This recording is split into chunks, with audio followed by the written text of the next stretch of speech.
There's no way, absolutely no way that The Rock can beat Triple H and Big Show on his own. And all of a sudden, Rikishi's music hits. It's the night after the Royal Rumble.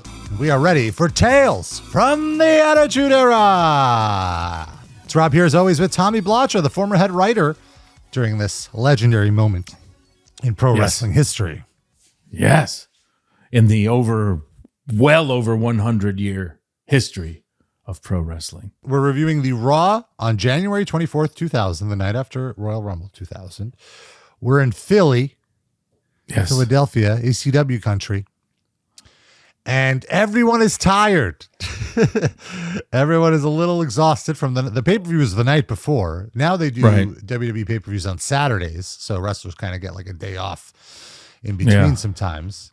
Back then it was Sunday nights, baby. And then you had to drive in the morning from New York to Philly, it's a 90-minute drive, not that bad.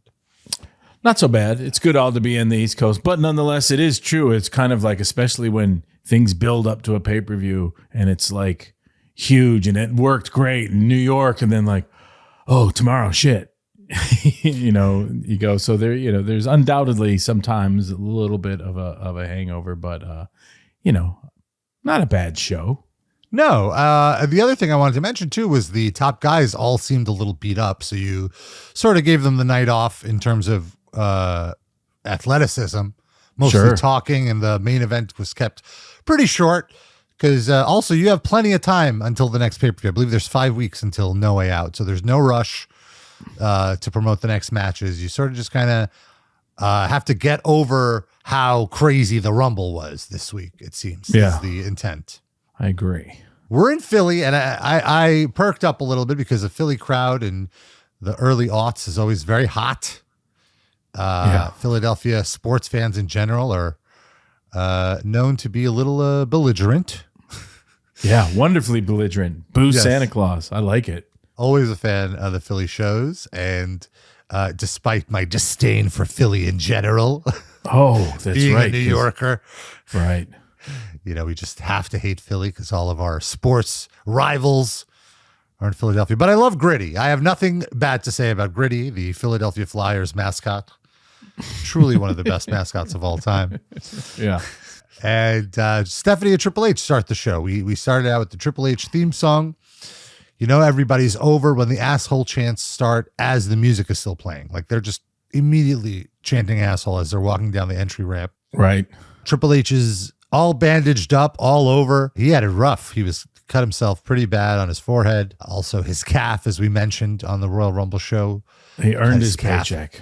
Yes. As Stephanie grabs the mic, and just as she starts talking, the crowd is booing, which no better compliment for a heel that they don't even have to say anything to be booed. Yeah. It's funny. I read at some point, someone said, or I read in a dirt sheet at time, like, I find her facial things like annoying. And it was like, we were talking about it, brought up, and I'm like, that's fantastic. You know what I mean? Like someone brought it in like the wrong context. Like, it's getting kind of annoying with those facial, and like, no, it's what it's absolutely essential and great and perfect, like that, sometimes things get murky. Like someone's like, is it a little too heavy with that? Like, no, she's annoying. That's great. That's the point. And like you said, I'm about to say it, there's nothing better than boo. Boo. Yeah. Yeah. It's already like, But going into this, I just wanted to say, I do remember before, I was looking for themes and stuff and kind of like, oh, holy shit, Rumble, now what? I think a good thing we talked about was like, let's just have this and all the chaos and everything going. It wasn't really a theme, but let's establish in this Raw, that Triple H is a champion, that Chris Jericho is a champion, that, DX is the tag team champion, just kind of like, let things settle to back, like, okay, these are our champions, and move forward. And that's kind of was the basis of this show a little, which sounds fundamental, but it kind of was important in terms of all the chaos leading up to the Rumble. Yeah, it did kind of feel like you're, I don't want to say reshuffling the cards, but kind of repositioning all your chess pieces for the next set of feuds. Like the Rumble was relatively conclusive, even though WrestleMania is the true blow off. But you are going to be setting up new programs. Like Triple H said, there's 10 weeks until WrestleMania, plenty of time to set up big angles. And I want to actually ask this because it always felt during this era that No Way Out, which is the pay-per-view in between the Rumble and WrestleMania, almost felt like it was in the way. Like, oh God, we got to do this bit. Like we're on the road to WrestleMania, and then like, we need like a roadblock, so to speak, of angles. Like, was that the case? No, as usual, you're kind of just like, okay, tomorrow, what? Raw? Because what was happening, it was evolving to a point where, like, frankly, besides the pay-per-views having the different time element and the matches being so much shorter for Raw and TV, you really were under the gun to be like, you got to provide as much excitement and content to the TV stuff. So Raw, SmackDown, and pay-per-views, back in the day, it was really more like shows could be considered like commercials for the pay-per-views or for the live events. But now this era is like, we got to just provide shit continuously. So it wasn't really like, we didn't really look like that. There's certainly SummerSlam and WrestleMania were kind of looked at as like the bigger benchmarks of bigger shows, but everything else was kind of just like, keep going, keep moving, keep your head on a swivel and see what's happening and move towards it. We didn't really look at it like, and now No Way Out's the benchmark, because frankly, No Way Out really and wasn't any more important than Raw, so to speak, and so that was really, it was still keeping your head above water and providing content for Raw, SmackDown continuously. Gotcha. Interestingly, the Philly crowd comes up with a unique way to chant "She's a slut" at Stephanie. Triple H cuts a fun promo. He says Cactus Jack is the most sadistic person he's been in the ring with. He's not one to give compliments, but he had to say that. And while he left parts of his body in MSG and his blood in MSG, he did not leave the title there for a boo. And he concludes, as sadistic as Cactus Jack was, Triple H was that much more sadistic since I'm still the champion, which I think is a great line. A great way to put over Cactus Jack and the intensity of the match while still retaining his own heat. Absolutely. Yeah. Perfect. He starts talking about Mania, and immediately the crowd starts chanting Rocky, since The Rock won the Royal Rumble. And right now, the two of them would be scheduled in the main event. It's like the crowd should have got a fucking paycheck for this opening. Yeah. You know what I mean? Just perfect. It had her, and then, thank you. Ridiculous. Yeah. As soon as he starts talking about Mania, the crowd, he doesn't even mention The Rock's name. The crowd knows where it's going. So this is another thing. We've talked about it many times in the last few weeks of like, I'm assuming how easy it is for you guys just because the crowd is right there with you. They're up on all the storylines. They know all the characters. They know who they want. They know what they want. It makes it so easy. It's crazy. And like I said, there's nothing better moment than someone having the mic and breathing in to say something, and then the crowd just takes over, and then they're like either pissed off or what. It's like, oh, this is great. And then when you break down the actual verbiage and like, oh, they don't have to say much, or you shouldn't say much. You kind of stay out of the way of the excitement, so to speak. So yeah, it was really good. And then so as soon as he starts talking about The Rock, Big Show interrupts, and Triple H has this shocked look on his face. Like, how dare you? Which I thought was pretty funny. And Big Show is in full heel mode. He says he's never gotten a rematch against Is he in Triple full H. heel mode, or is he in righteous, victim mode? Yeah, that's fair. Righteous victim can be confused for a heel in pro wrestling. Certainly. Yeah, it's right on the edge. It's on the fence. Yeah. Big Show says he never got his rematch against Triple H. And he knows why, because Triple H is afraid of him, and he says he doesn't like Triple H, but he's out here because a crime has been committed. Big Show was robbed. He asks a favor of Triple H. Big Show says if he can prove that The Rock's feet hit the ground before Big Show's at the Royal Rumble, he wants Triple H to grant Big Show a rematch against The Rock, with the winner going on to WrestleMania. And I feel like, again, this is I don't know if they did this in 99. I don't think so. But I feel like every year after this, whoever won the Royal Rumble, the Rumble winner becomes like a de facto short-term championship that has to be defended at No Way Out, right? To give that person something to do, not with the world champion. Like, but this was before there were 2 titles in the Elimination Chamber to decide to have like some hook for No Way Out. It seemed like they were always caught in this situation, but this was a unique case because you lucked into the fact that The Rock did accidentally have both his feet touch the floor. Lucked into it, or just documented a live event as NFL would, and kind of just, did our due diligence. Right. So after Big Show makes his pitch, we made our own luck. Damn it.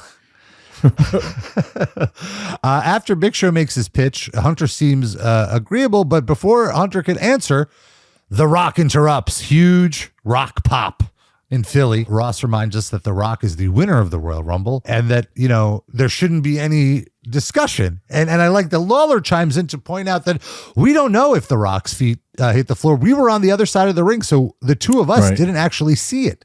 And Ross has to agree with him, which I think this is why these two are fucking the best. Because this is such mild, like minimal additions, but it does so much to advance what story you're telling. Right. And The Rock says that Triple H's days as champion are numbered. At WrestleMania, The Rock's going to kick your ass. He mocks the Big Show again for crying about the Rumble. The Big Show, my feet didn't touch the ground. And Big Show sells us like $1 million, and the crowd loves it. Rock says, this isn't the NFL. There's no instant replay here. Rock is the winner of the Royal Rumble, and Rock is going on to WrestleMania. Triple H interrupts and tells Big Show they have a common enemy in The Rock and they need to take him out. So they're teaming tonight against The Rock and a partner of The Rock's choosing. And Triple H suggests that because The Rock called everyone a jabroni, that nobody would want to team with The Rock. And one thing I want to mention is, like, as a viewer, I was like, oh, obviously Cactus Jack is going to be his partner, which I think is what you wanted us to think. Because you didn't tell us that Cactus Jack wasn't in the arena until the main event started. So the whole time, as a viewer, thinking you're smarter than the booker, you're like, oh, it's obviously going to be Cactus Jack. Right. Then there was the swerve of the debut of the Mankind Chef Boyardee commercial. Maybe that even threw people off. Maybe not. We learned there's 2 matches for tonight scheduled. X-Pac against Kane. And the Outlaws defend the tag team titles against the Hardys, which I thought was a great follow-up to the Rumble. The Hardys had a big tag team win. They should be #1 contenders. We have Hardcore Holly and Crash Holly outside the women's locker room.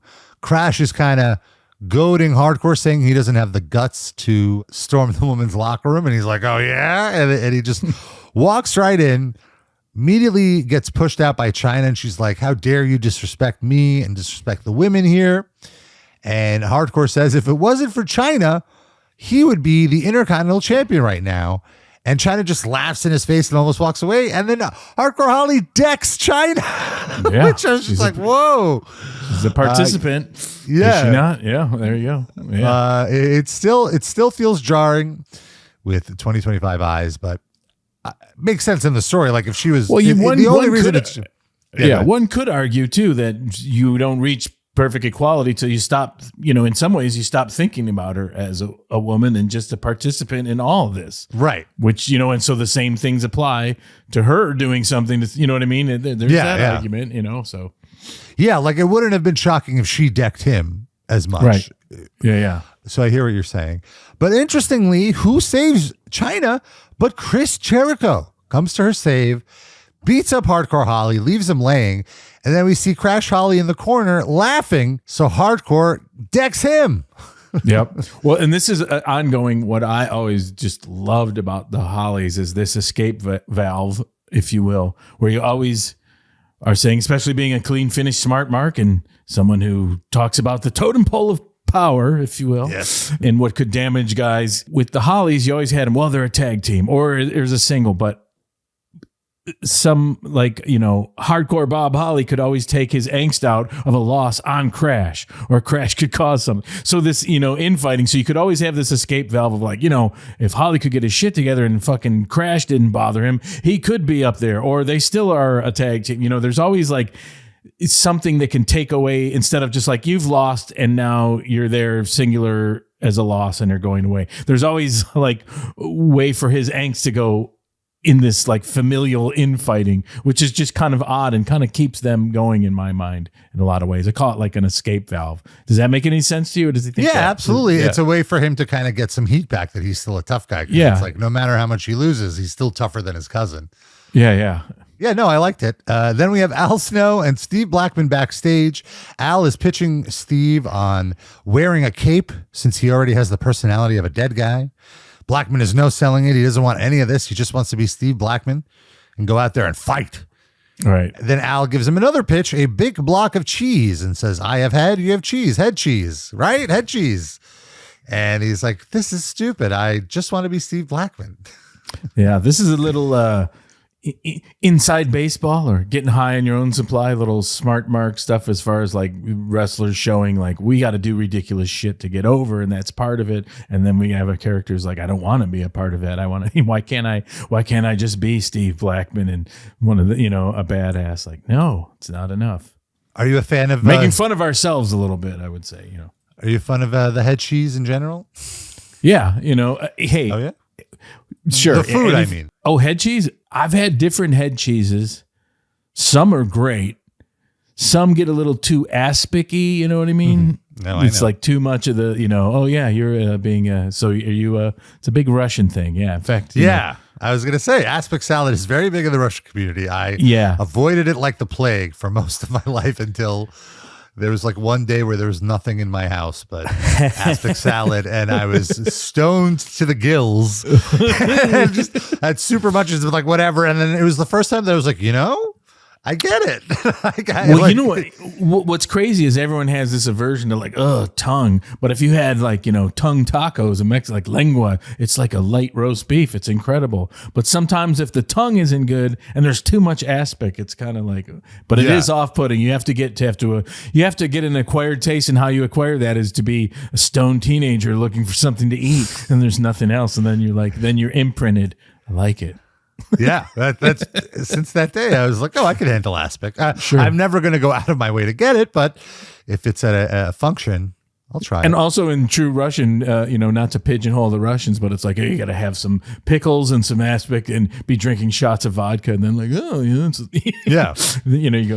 then you can't. Right, once the chicken soup goes bad, just turn it into aspic salad. Like can't waste any food. So then we have Edge and Christian against Al Snow and Steve Blackman. There's a recap of all the flirting with Edge. This is like this new gimmick you're trying out for him to be a chick magnet, which again, I must say feels like a really bad rib on Edge, because Vince McMahon is pissed that this very attractive guy in his 20s is engaged to a woman. Yeah, well, maybe deep down, I don't know. I don't think it was, again, you're always you're looking for anything to get over and outrageous stuff. And then there's the, and you try to mix in real stuff like, he's really marrying Val Venus' sister. This thing it kind of got convoluted and just never really took off. I don't think it was like a bad rib. I don't think that was the intention. Okay. I think it just like a lot of things on deck. This one isn't really, what is it exactly? You know what I mean? And, because we were throwing stuff out there like, Gangrel and Luna, they all know each other. And we'd like to get the romance stuff in and what have you. And then worried about this and what? Oh, yeah. How about things just booked too quickly, too complicated? So that's why this, kind of fizzled. That's why I would say. All right, I'll believe that. We get in. There's a crazy spot that Blackman does where he has Christian in like a wheelbarrow position, like he picks him up and he just dropped him on the stairs. I've never seen that before. And I don't think I've ever seen it again, but it looked brutal. At this point, the crowd actually starts chanting head cheese to Blackman's dismay, which I'm guessing was a good sign for you guys to be like, we should keep going with this. A great sign. In fact, that was like, you take those like little live elements, and I know this was his baby in a lot of ways, and it was like so cool to be like, if you can get a character, Steve Blackman, who's being cheered for a thing that he doesn't want to be cheered about, and it bugs him. And then he has a partner who's all like, this is great.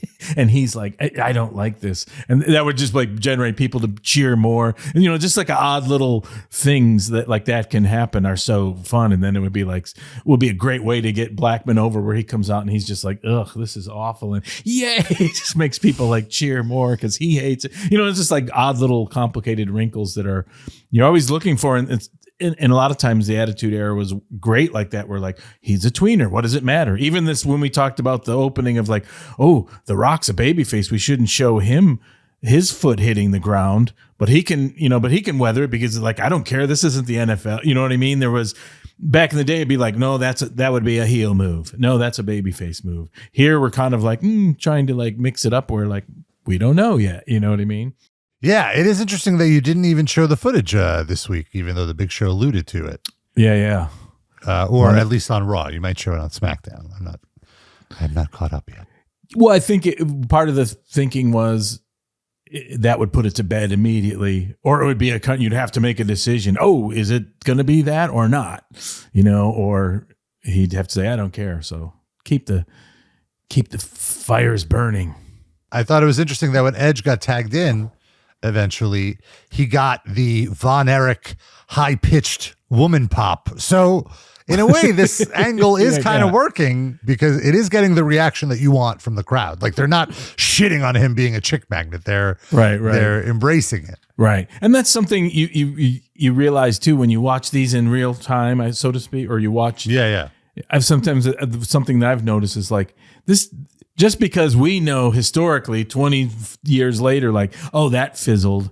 In the moment, when you look at it, sometimes it's not the drizzling shits. It's just because we know 4 weeks later it went meow or didn't go anywhere. Right, in this moment, it's not exactly like, you know what I mean? Because sometimes you get that from, not you, but certain smart marks like, well, why would you be pushing this person then? Well, it's like, well, they were over and they were on the upswing and you're watching it. You think like, well, I have now the, the hindsight of 20 years knowing like that didn't work. So now it stinks. Like, not really. That makes total sense. Yeah. Like in this moment, watching week to week, it doesn't feel like Edge is being punished or anything. This does come across like a push. It's just very funny to me that every week he's making out with a different woman.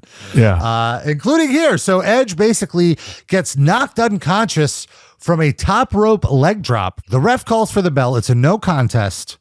My clean finish smart mark alert sensors are going off, but they're at rest so far. This clean finish smart mark is looking into his backyard as a bunch of schmozzers are in there drinking beers and like these damn schmozzers. I want them off my clean finish smart mark lawn. So Edge is knocked out, and the ref is calling for EMTs, for paramedics. Val Venus comes out in street clothes to check on him. And then BB, Barbara Bush, the busty EMT. Oh, boy. Certainly you can put a few more B's in there somehow. Yes. She runs down and she gets a pop. She gets the anti-Von Erich pop, the low-end pop. And immediately goes to give Edge mouth-to-mouth, which the crowd reacted positively to. And then he just stumbles to, and that's it. Poor Edge. He just wants to compete, and all this happens to him. Yeah. All these women have to make out with him. Oh, poor Edge. Backstage, Hardcore Holly's heading to the ring for his big match, and Crash says he's not helping Hardcore tonight. He's on his own. While we're here, do you want to hear a good real life Edge story that involves this very kind of storyline? And I never told him this, but I know he talked about it, but it was about, like I said, my wife had once worked on a show Edge made a guest appearance on. I can't remember what it was, but she said like, oh my God, even the lesbians were attracted by that she worked with by Edge. Anyways, so I was on a plane with him and we weren't sitting together. He came on and I was up front, and then like the seats were, like both ways. And there was a Hasidic Jewish family, right? And there was a young woman, and they all had, wigs on. She was probably, I don't know, 16, 17, 18, something like this. she would not stop staring at Edge. Edge came on, like said, hello, good, went to the back, and now she was facing back, and she was like she couldn't, like she was transfixed, staring at Edge to the point it was very obvious her mother and her father became they were like pushing her and stuff, and then she was just like constantly looking, and the mother was like talking to her, and they were getting very agitated. She was so transfixed on Edge, and then later when he was getting off the plane, same thing, just like staring, and the mother was actually like pushing her, and the father was like, you could tell it was like a big deal of tension. So it was just, I just remember like, oh my God, this is just so like fascinating. But I remember talking, well, can't put that into a storyline, like, oh, Hasidic Jewish family disrupted by Edge's handsomeness. But it was very real, and the whole, whatever, it was like a short flight. Usually it was a couple hours or something, but like the whole flight, it kept happening, and I was right across from it, like eyeballing. It was like, wow. So that's great. Yeah, I mean, it was very real. So Crash Holly says he's not helping Hardcore out tonight. We have Hardcore Holly versus Chris Jericho for the IC title. Chyna comes down almost instantly. As Hardcore runs to the ropes, she grabs his foot to try to trip him. He catches himself, and he kind of kicks her from inside the ring. Then he leaves the ring and grabs a chair to go to attack her. And as he's about to swing the chair, Chris Jericho again stops Hardcore Holly from hitting Chyna. They tussle, they get back in the ring. Jericho does the Andre the Giant tied in the rope spot. The ref is trying to break him free. As he's doing this, Chyna sneaks into the ring and low blows Hardcore Holly, gives him a pedigree on the chair. Magically, Jericho's freed right after that, does a lion salt and gets the victory. After the match, Chyna raises Chris Jericho's hand, giving him the seal of approval. Essentially, now you've turned Jericho back face. He's now a face again, based on his defending a woman. Yep. And also kind of readjusts everything back into some sort of, a sense of understanding of what's happening with all of them. Because this thing was great. It got a little haywire, which is not a problem if you reset it. Talking about like co-holders of the titles and all this kind of business. And so I like this because sometimes when things just fizzle and they're like, that's kind of crazy, let's just stop doing that. And then I think fans a lot are left like, well, what happened with that? Or this is like puts a definitive, like, okay, this is a definitive ending to it. Sure, it was involvement, but he won it. He is the champion. There's no more of this like stuff. Or is there? There's always that between these two. And then you still have some intrigue like, oh, are they friends now or whatever? But at least comes out of this, you can, like what I said, Hollies can go off and do whatever and still have their heat between each other, whatever, and Jericho is the established champion because he deserves it basically through what he's been doing, popularities and pop. So you got the totem pole, you got everything. I think it's set and put in the right direction. Yeah. And it's interesting because you assume because they wrestled, their storyline in the Rumble was against each other, that their angle would continue after this, which as a viewer was kind of like, ugh, I'm over that, like this has run its course. Right. So I, as a viewer, appreciate that you acknowledge this is done. We're moving on, and we see that you, the fan, appreciate Jericho. So we're going to make him a face now. We're gonna not make him as slimy. Yeah, and not only that, through all this, and the dust settles, you have like, oh, here's a IC champion that's, that's can be one of the best workers such. around. Yeah, right now. And there you go. Yeah, and which is not to say also, Chris Benoit is coming in any week now, and Eddie Guerrero and Saturn and Dean Malenko. Any second now, we're going to see them. That's true. We don't know that. In fact, I didn't know that till this was Monday. Till the following Tuesday, Wednesday, Thursday, they were suddenly in the gym at Stamford, Connecticut. Like, oh, hey, okay. See, so I wasn't sure because, like I mentioned, I might have mentioned this on our Q&A episode, but in the Observer for this particular week, the 4 of them have already been released. and they were secretly in Stanford. Like they weren't even telling their friends they were in Stanford. Right. So I'm guessing you hadn't seen them yet, as you mentioned. Right. But they're nailing down their contract, and Vince was adamant that he wants to keep it a surprise. He wants him to show up as a surprise. And also, it's one of those things where like everything was such a scramble all the time, and when they were being released, you just didn't think like, okay, they're going to all be here in 3 days. You just kind of like the way things were going and, and what have you, be like, oh, maybe one of them, or, oh, okay, we're going to bring him in at this time, or they're going to take a break in between what they're, there's so many factors that was the most surprising thing. And that's classic Vince, like, no, let's get him here now. They're going to be in the Rumble tomorrow. Ooh, what? So.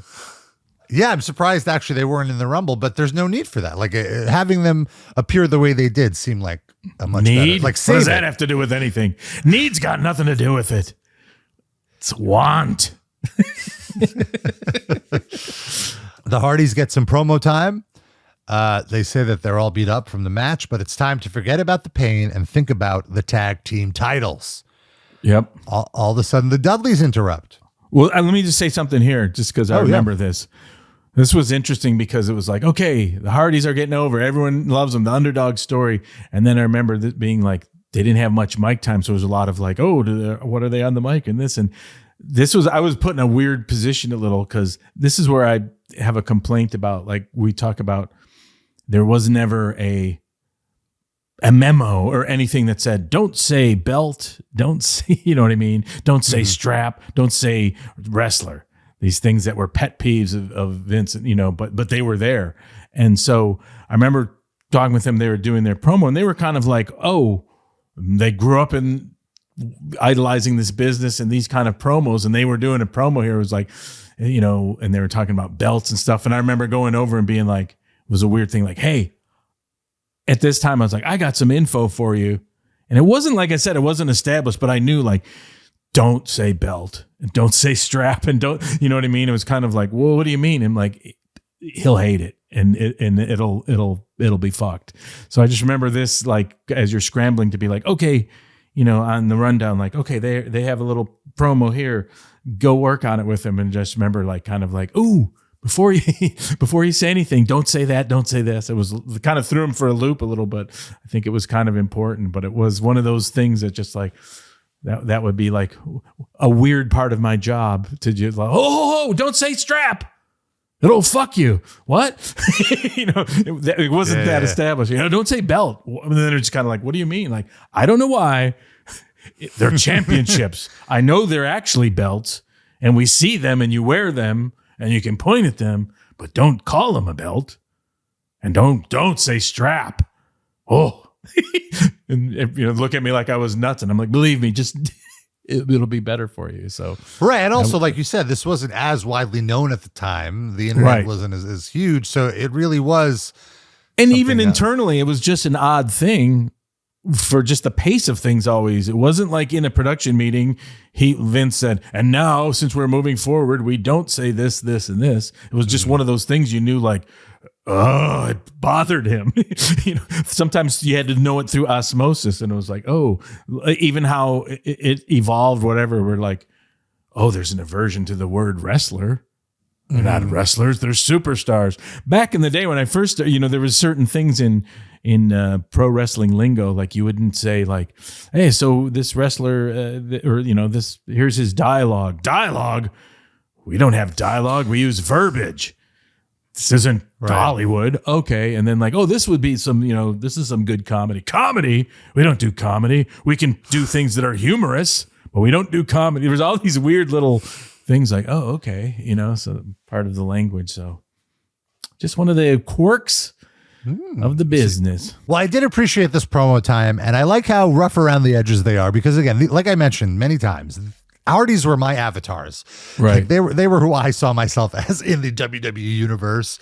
And it's so interesting to be a fan, to latch onto a newer talent where you're like, they should push this guy. Like this is the guy they need to be behind. And like, because they're not being pushed, you get more into them. Like, how do they not see this? This is so, and I feel like that was how I felt with the Hardys for like a year before this, maybe like before the Royal Rumble.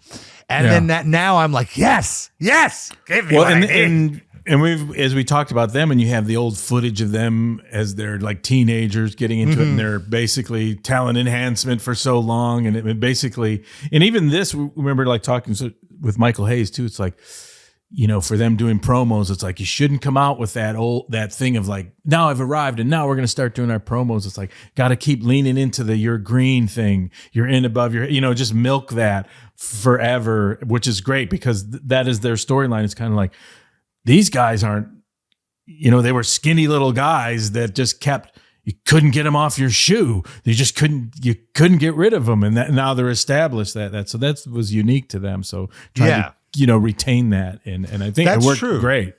Yeah. They did have that built-in story of, you know, they've been scraping and clawing for so many years. And that for me really added to it because like I said, like it seemed like an attainable dream the way they did it. You know, like get beat up for a few years, then you get a little lucky with some wins, get under the tutelage of Michael Hayes, and like, you know, suddenly he's giving you some tips, and now you're getting real wins, and then and you had all that footage, and it was real of them. It wasn't like you could kind of say like, oh, let's create that same gimmick with new guys and say that storyline, but sometimes if it's rushed, people won't buy it. Like, oh, I don't know if I buy this. Where this is like, no, look. Now we can throw up old footage of them, you know, in the headband when they were like, you know, so much younger and 15 pounds lighter and like, oh my God, look at them getting, you know, squashed here and there and they're still here and it's them. And yeah, it was pretty unique, I think. Yeah. And so the Dudleys interrupt the promo. And even though they're heels, they give the Hardys credit. They say nobody's ever done that to the Dudleys. You guys took the Dudleys to the extreme, Devon says. And Bubba says they've never done this before, but we'd like to shake your hands and show you proper respect. But just know if you win the titles tonight, the Dudleys get the first shot. And Bubba concludes, if you need a little help, don't be afraid to call us. Good. Which it's like, oh, interesting. Okay. Yeah, I like that. Political maneuvering. Yeah. He wants a shot. And also it makes sense because they're taking on members of DX. DX is known to have run-ins. And so they're like, hey, if you need some help, I like the seeds planted here. They do. Even though the seeds are planting for a non-clean finish, you still like it. Yeah. Interesting. Very naively, good. I believe the Dudleys. I was like, oh, they're going to help them against the DX. We see another commercial about how you shouldn't try this at home. Now, this is 2 shows in a row now where you're airing this. Was this some sort of new edict that like we need to remind people not to do this? You know what's crazy about this? I don't, those things come whatever pace it comes from wherever, somewhere else. Wrestling forever. Look, you go back in the day, there was Superman was on TV and those years in the, because this would be the early 60s, bunch of kids used to like put on blankets around their neck and jump off the garage and hurt themselves. You know what I mean? So it's like, this has been the same thing forever. People mimicking stuff. Wrestling, because it was like persona non grata in the status quo of mainstream entertainment, you kind of was always like, oh, that was always a thing that Mushnick or whoever could be like, oh, kids are paralyzing themselves. It's, you know what I mean? Anything you look out there and you start to like, you know, connect the dots like, oh, here's some idiot kid who, you know, pile drove his infant sister, and like that's going to happen all the time. So some of that stuff would come up. I think this was just like a sort of way for them to like kind of alleviate that. And especially because, you know, like I said, wrestling at the time was persona non grata in the mainstream. Now you look years later that it's become the darling of the mainstream and it is corporate. A few years ago, they had a commercial where they were doing moves to people in supermarkets. You know what I mean? Oh, like, yeah. People were, so it's like, if we would have done that then, it would have been like, oh my God, you're perpetuating kids hurting kids and all this stuff. So it's just interesting to look at. That's where that comes from. It's like, we got to protect ourselves because, you know, the arrows are out against us. You know what I mean? Wrestling was still, but the numbers kind of like, that's why I like this era. It was weird. It was like, oh, this wrestling and, oh, it's horrible. Oh my God, look at these numbers. Oh, you know what I mean? So it was like, of course we have to have it. You know, the numbers are huge, but, you know, so, but all that's changed now.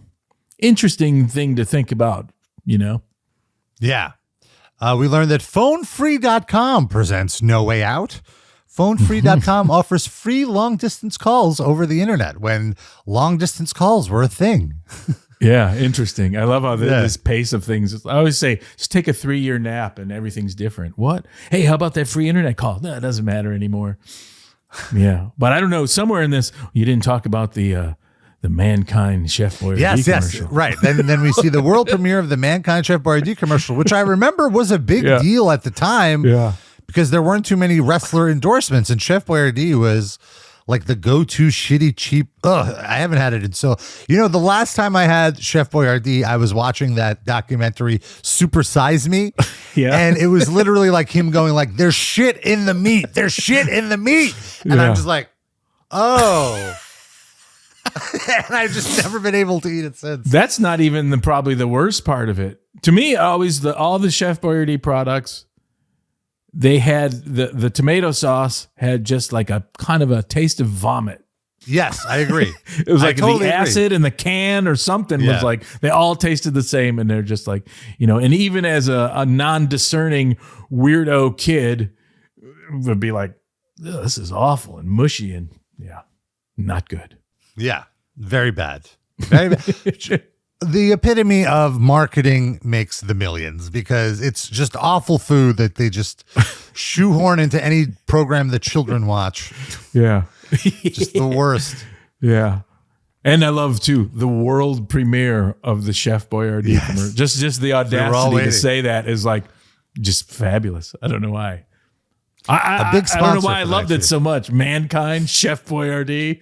Like, I want to know if anyone's out there who worked on this or some ad agency, how did this all happen? Like, it's like someone probably like, look at Slim Jim. That's crap that they,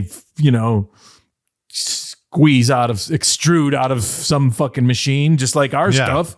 That works with Macho Man. Let's get a wrestler.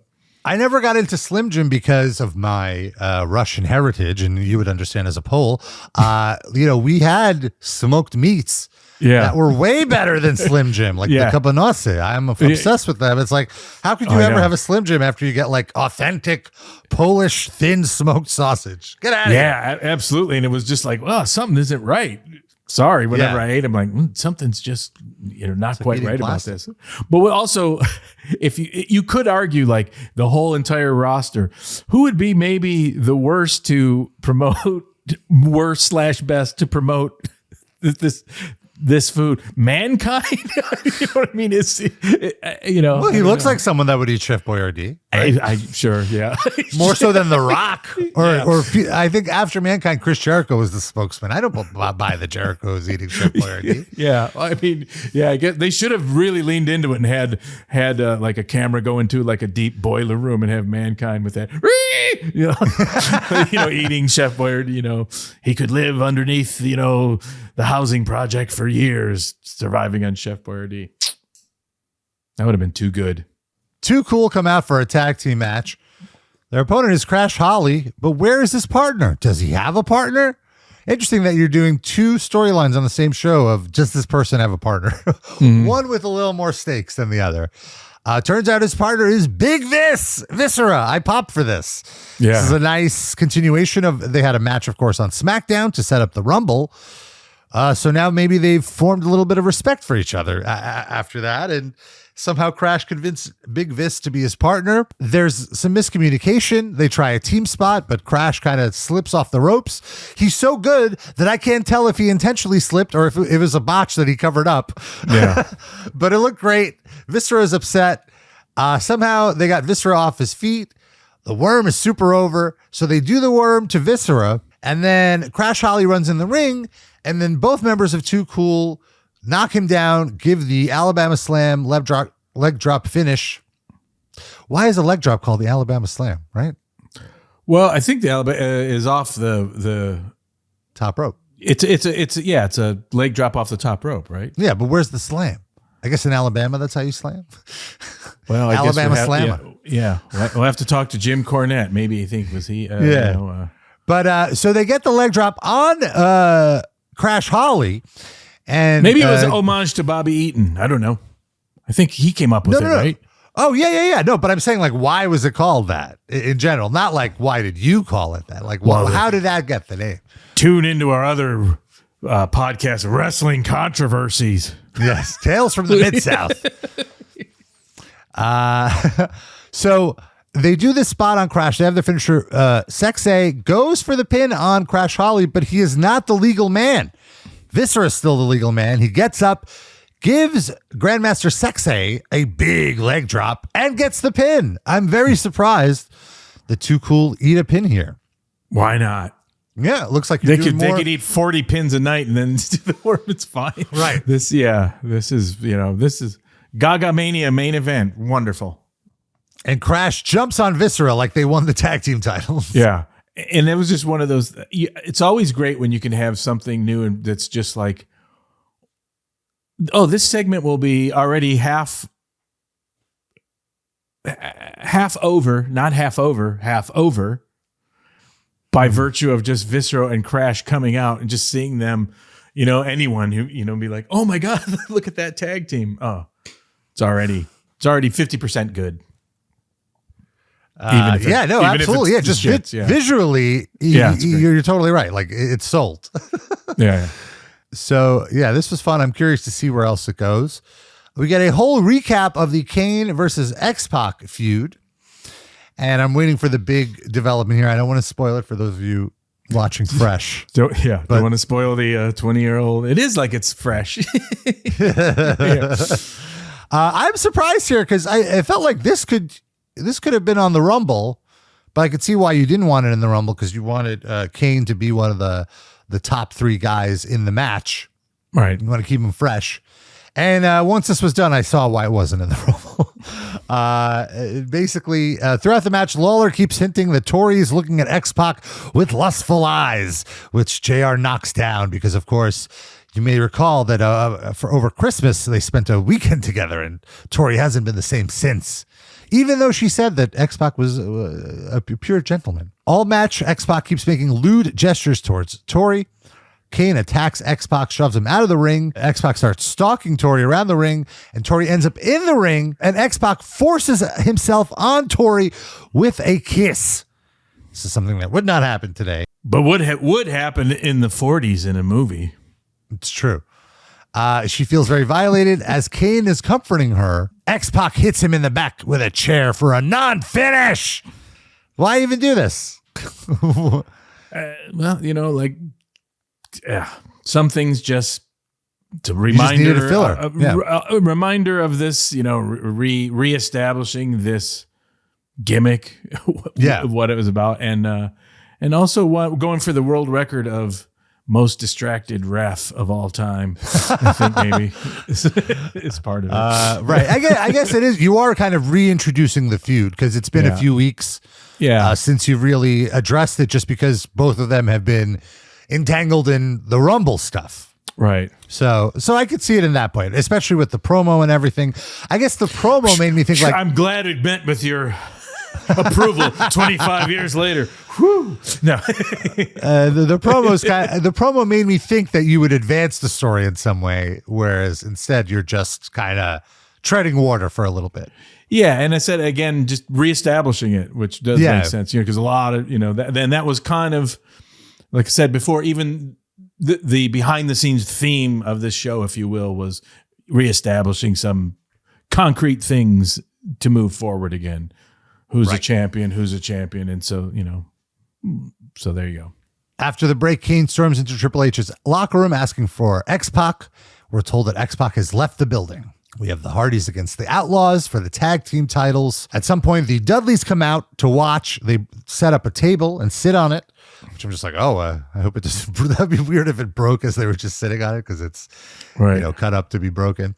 And this was the fun, I think I do remember from like a production meeting. I can't remember who, maybe it was Michael Hayes or something. This is how like you'd just be like, okay, here's a good thing. And you're working this out. And the Dudleys should come out and watch it. Maybe the Dudleys should go on commentary. Oh, okay. Well, the Dudleys will come out. And then someone says like, oh, hey, would it make sense for the Dudleys to come out and like bring a table and set it up and said, oh, that's good. You know what I mean? So that's just like how all these shows went. There was always like additive little details and things that just came from wherever. So it was always like that. So like shout out to whoever did that. I think it was Michael Hayes, but it's just one of those, during match. the rundown. Yeah. And one thing I liked was the Outlaws tried one of the Hardy spots, the Whisper in the Wind, and they got blocked. I think that did a lot to get the Hardys over because the tag team champions are acknowledging, here's a team with cool moves. Let's try one of them. Yeah. And the Hardys are mounting a comeback. They're about to win. They get a swanton bomb, and I'm like, whoa, what's going on here? And just as they're about to get the 3 count, those dastardly Dudleys pull out the ref. It was a ruse. Yep. They're jealous. They attack the Hardys, give them both 3Ds, and then things get uncomfortable. A lot of man-on-woman violence on this episode. Devon grabs Terry. He's about to punch her. And Bubba stops him like, whoa, why would you do that? Why would you punch her in the face when you could put her through a table? And then as soon as the crowd sees what's about to happen, they're so into it. Big pop. All the credit in the world to Bubba Ray Dudley for the safest power bomb I saw. Yeah. Like Terry's head didn't even hit the mat. Yeah. Like he gently placed her down after he took all the punishment on his butt. And he really sold the trance this time, more so than ever before, of putting a woman through a table. Well, that was a fun thing. Like I said, just how everything works backstage, how you're always like enhancing stuff. But so it was kind of like they had just had a good shot of the facial once of him put someone through, and he's like, oh. And I remember, going to JR and being, oh, that's good. We should sell that more. Oh, yeah, that's great. And then I remember even saying like, oh, it's like he's having an orgasm. Oh, that might be too far. I mean, he's got that orgasmic look or whatever. But it became a thing in the production meeting where JR, the announcer, and then it's like, hey, we're going to, sell that trance thing. Like, my God, which I always loved. Like, oh, him putting someone through a table takes him to another place where he's like, oh, psychotic, weirdo. Yeah, no, I love it. I'm loving this Dudley's progression, and you're really building them up as a top tag team here. Doing a great job with them. And even all those things are always great because we remember even talking about like ultimately they could be maybe winning a title or something, but Bubba's distraction of being so trance-like and overwhelmed by putting someone through a table might, cause it where like, oh, you didn't cover someone, or you didn't do something, or oh, you fucked yourself. Those things are always great to be like, they're tough enough and they're bad enough and good enough to win, but something distracted them. It's their own fault. That's always like good instead of like they just lost. Yeah, I like that. Kurt Angle comes out. As he's coming out, Terry is being stretchered out from the ring after being powerbombed by Bubba Ray Dudley, and Angle acknowledges it, saying that shouldn't have happened and it's really bad, but what's worse is what happened to Kurt Angle last night at the pay-per-view. He has documents and letters, and he's even reached out to the International Olympic Committee about the illegal hold that Taz applied to him. He says it's not Taz's fault. He was raised as a street dog, and he's missing one of Angle's 3 eyes, integrity. But fans shouldn't worry because Angle's undefeated streak is still intact. Great promo, great way to get his heat back. And of course, Taz's music hits. Big pop from the Philly crowd, basically his hometown crowd, essentially. Even though he's from New York, he wrestled all the time in Philly. Red Hook. I love how Red Hook's all like built up now, isn't it all? There's an IKEA there now. Yeah. Yeah. There is still a shady area of it. But, but it's mostly, there's a great steakhouse. Yeah. There's a really good barbecue place. Yeah. From the shady area in between the great steakhouse and the IKEA of Red Hook, Brooklyn. I do love that. Like, right. You can't just be from Brooklyn. Yeah. He's from the Red Hook district of Brooklyn. Yeah. Because Brooklyn isn't tough enough. Well, it's interesting because back then Brooklyn had a totally different stereotype. It was more of like the Italian, hey, where you go? What's going on? As opposed to now when it's like the hipster barista. Oh yeah, my goodness, yeah. Williamsburg. I remember I lived in Williamsburg for a little bit way back then. It's like, oh, it's one stop past Manhattan. You can get like it's like cheap and whatever. And now like, dear Lord, how expensive. Now it's Soho. It's ridiculous. It's untouchable. Crazy. So Taz comes out. Lawler does acknowledge that he is the human suplex machine. And Angle starts to talk or whatever, and Taz just immediately attacks him, puts him in the Taz mission. The announcers still don't acknowledge that the move is called the Taz mission, but we do get a huge ECW chant, and Ross says that tonight it is a blatant choke, unlike the move last night. So again, Angle gets knocked unconscious. Yeah. I'm surprised that this was all you had for Taz on this night 2 here. I mean, just because they were in Philly and you were guaranteed that Taz would be super over. But then I thought, I mean, how much more of a badass could he possibly look than what just happened? You know? Yeah, of course. Yeah. I was like, what are you talking about? He comes out and destroys Angle and leaves.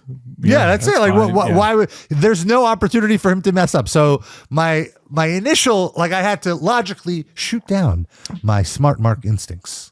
Yes. And it wasn't a match. Right. It wasn't even a match. It was just a confrontation. We see an ad that WWE superstars are on TV Guide for a presidential SmackDown feature. The previous TV Guide feature a few months ago had 2 WWF guys, 2 WCW guys, but at this point, it's only WWF people. Yeah. Get out of here. It was, I believe, The Rock, Austin, Chyna, and maybe Triple H. I forget who the fourth one was. I can't remember. So we have a when backstage TV Guide meant something. Yes. Cole is backstage asking The Rock who his partner is. Rock says his partner is himself. Godfather and D'Lo against the Acolytes. At this point, you knew it was late in the show. You just needed to fill some time, it seems, because this was a very basic match. And eventually, APA just get their heat back from losing the night before with a huge clothesline from hell. Surprisingly, no Mean Street Posse to advance their storyline, or not even a mention of Kai and Tai. Although I guess Taka's got a concussion. Well, like I said, again, to put it into the thematic thing, if you will, was like, let's everything's been chaotic Rumble. Let's establish some stuff, which I think made sense. Diminishing returns to schmazes and things and complications. Makes sense. We get the, and you know me, I like one less schmaz if need be. We learn the next section. One less schmaz. Clean finish, smart mark. I'm going to get you that shirt for your birthday. One less schmaz. Love it. In the Terry Funk, Dusty Suggs Eggs font. Yeah, that 70s. Yeah, just, you go to the mall and they'd have it. You could just put whatever on the decal heat machine. Yeah. Nothing like it. I broke Wahoo's legs. Same thing. Oh, that's true. Leg. Different font, though. It was more of a thin font, right? I believe. Well, let's go on our wrestling graphics podcast. Let's go to our typography experts. Next, we have the crowning of the Miss Royal Rumble contest winner, which I was all for. All the contestants come out. They're all dressed to the nines. Ivory's wearing like a long sleeve turtleneck, not showing any skin. She's over this. Yeah. But still looks phenomenal. My goodness. Yeah. After all the women come in, Lawler introduces the winner of the competition, Mae Young, and the crowd boos. The crowd boos that she's the winner. And Lawler gives her flowers, and he says, at least they're not wilted like your puppies. Big pop from the crowd. And then Mae claps back that at least her puppies are real. And then Kat grabs the mic. She says, I know she's not talking about me, obviously talking about her, pointing to one of the other women. And then all the women get into a big fight, start stripping each other down like it's an evening gown match. The segment ends with them all getting pulled apart. And then Mae Young saying, I know what everyone wants. They want to see the puppies. And then she tries to strip until Mark Henry comes with his jacket to cover her up. Why not? Yeah, it was fun. Yeah. And if you think about it, it really was a way to sell the pay-per-view, because you just talk about, because again, this was the era when the Monday after the pay-per-view, you're selling that replay on Tuesday. This is pre-internet. So there is still intent to promote what happened on the show, so people order the replay. And again, looking at the whole thing like a meal, you want to have like, here's your Gaga, here's this, here's that, and here's, this is the sorbet, the cleanse it, the palate cleanser in between the athletic physicality. Why not? And this is also just like it's like one of those weird, if you watch a cooking show, it's like, oh, it's one of those cheeseburgers that's put on a donut or with bacon or something, like, oh God, that's like, oh, it's fantastic. I can't have too much of it, but why not? Yeah. Backstage, Triple H says Rock hasn't been able to find a partner, and none of these so-called jabronis want to team with him. So the two of them should work together and finally take him out. Big Show agrees. They look to be on the same page. We see a backstage clip from earlier today that Droz was visiting. It's been about 2 months since his debilitating injury, but he seemed to be in good spirits. He was getting a special haircut. Everyone was happy to see him. That had to be tough to see Droz. Unbelievably tough. Just crazy, just what just also just peaking, starting, 275 pound right beast everyone liked, etc. Just no way around it. Just a tragic bummer of all time. Goodness gracious. We have Test against Big Boss Man in a non-title match. Boss Man knocks Test out of the ring, and in like a minute, this match went a minute, and all of a sudden there's a Test imposter in the ring attacking the Boss Man. It's Stevie Richards, back from injury. He's been out for a few weeks, continuing his imposter gimmick. Tries to shake Test's hand, gets a pump handle slam, and then Test gives Stevie the nightstick elbow drop. I guess it was so cool he had to do it again. Yeah. But this is interesting. You're trying to find a slot for Stevie here, I'm guessing. He seems like a nice guy. You want to make something work for him. Yeah, he's a great, super interesting guy. I like quite a bit, and always looking for something, and almost like a little bit of, I don't know, the model thought if there's anything long-term was like, if you could get someone who just like bugs people and people enjoy seeing them get their ass handed to them, that's pretty good. That's like the Posse. And later, who did that? Who's the guy he had the country western gimmick in WWF, and he used to call out all the old legends used to come and just destroy him. Oh, Heath Slater. Yeah, Heath Slater. Like that was like, nothing's new. This has been around forever, but it's that same kind of gimmick, and which is good for people. It's like, if you can be, if people love to see you, Mikey Whipwreck, if people love to see you get destroyed, you're working, you know what I mean? And then things can go from there. Like, well, ultimately, like, well, will I ever get my comeuppance or whatever? But, so that was kind of what was going for. So it's time for the main event. And The Rock comes out on his own.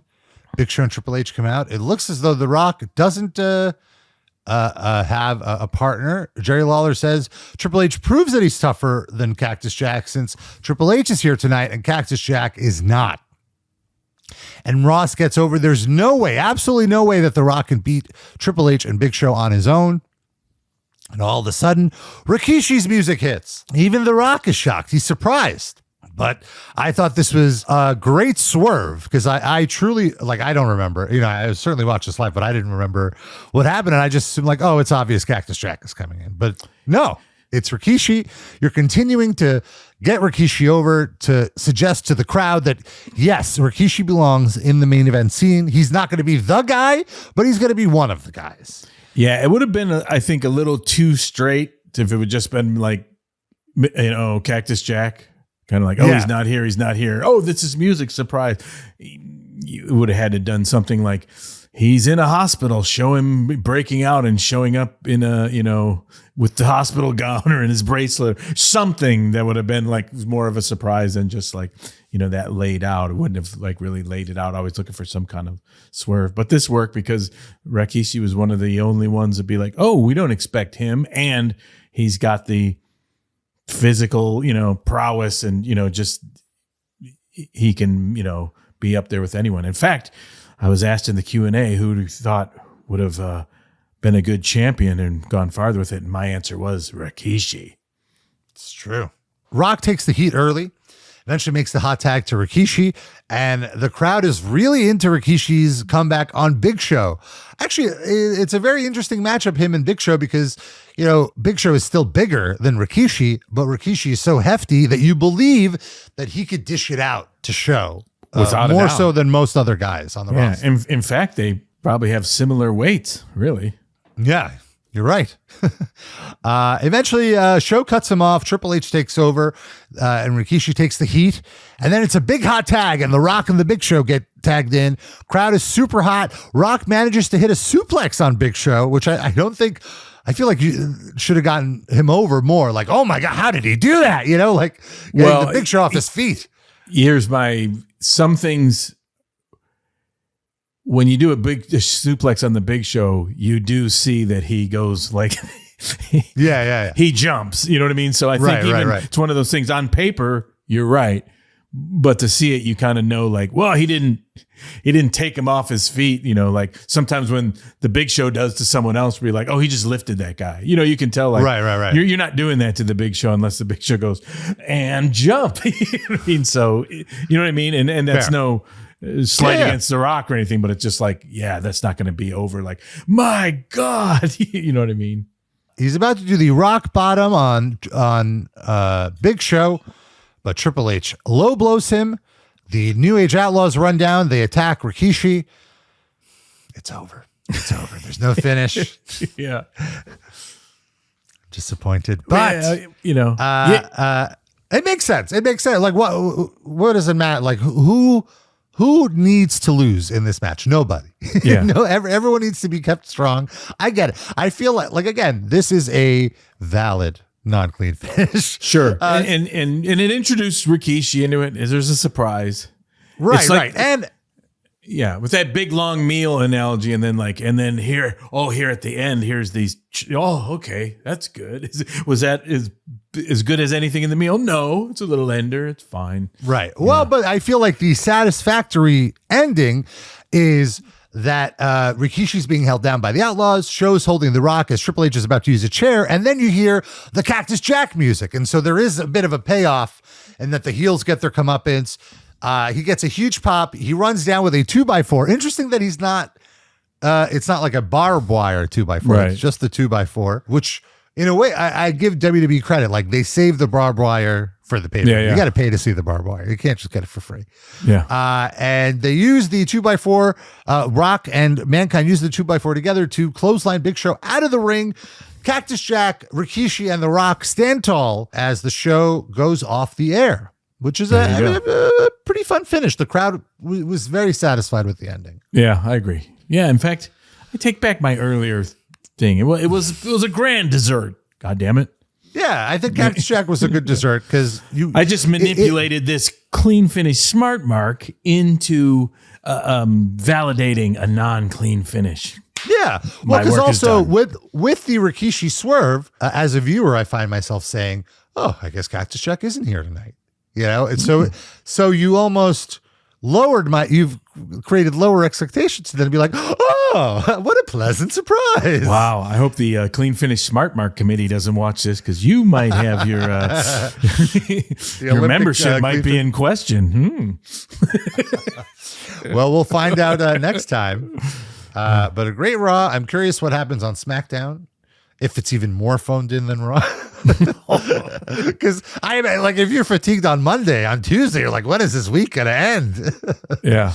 But even still, I feel like, I hope we're at least going to get Cactus Jack, Rikishi, and The Rock against like Triple H and the Outlaws or something. And also you do look at it like that, but you also got to look at it like baseball, basketball, hockey. These guys play 85 games, this and that. There's ups and downs, and it's, you know what I mean? And so it's not really like, sure, that's a pay-per-view and but it's still like, you know, they find second win, third wins, and you're constantly going. And sometimes the New York Royal Rumble was a big thing, but you know, they're always finding it, and there's always, you know, and like when you really lay it out, like, yeah, it was a good show, you know.